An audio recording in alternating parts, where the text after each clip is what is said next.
North Korea is keen to restart nuclear talks with the United States if Donald Trump is re-elected as president.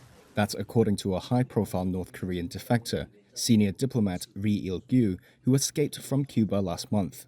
In an exclusive interview with Reuters in Seoul, his first sit-down talk with international media, Ri said Pyongyang's working on a new negotiating strategy with the aim of lifting sanctions on its weapons programs, removing its designation as a state sponsor of terrorism, and eliciting economic aid.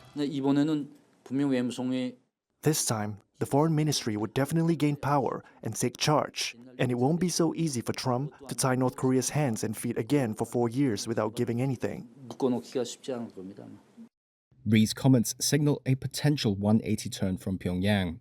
In recent statements, the North has said it could ditch the possibility of dialogue with the US and warned of armed confrontation.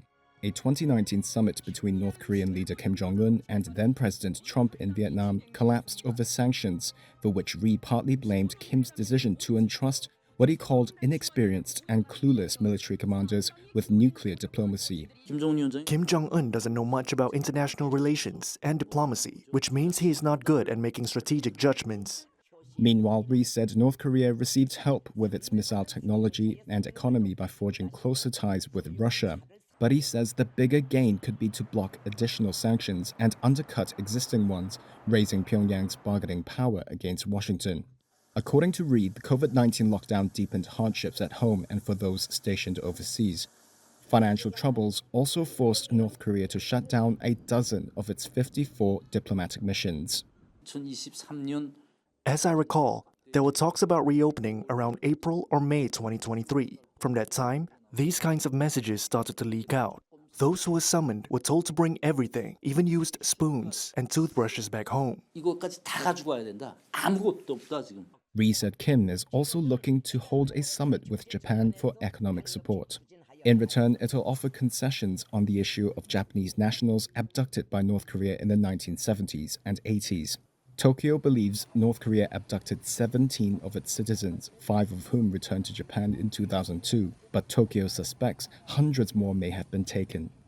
Ri is the most senior diplomat to defect to the South since 2016. He says his job at the embassy in Cuba was to impede the launch of diplomatic relations between South Korea and Cuba, a Cold War-era ally of North Korea. He now says the South's diplomatic success with Cuba is the best thing South Korea had done since last year, and a model example of how the tides of history have turned. Ri said he had imagined a life in South Korea since his childhood, but he cemented his decision to leave the reclusive North after Pyongyang refused his request to get medical treatment in Mexico at his own expense for a ruptured disc in his neck. That blew up all the resentment I had been harboring towards the North Korean regime.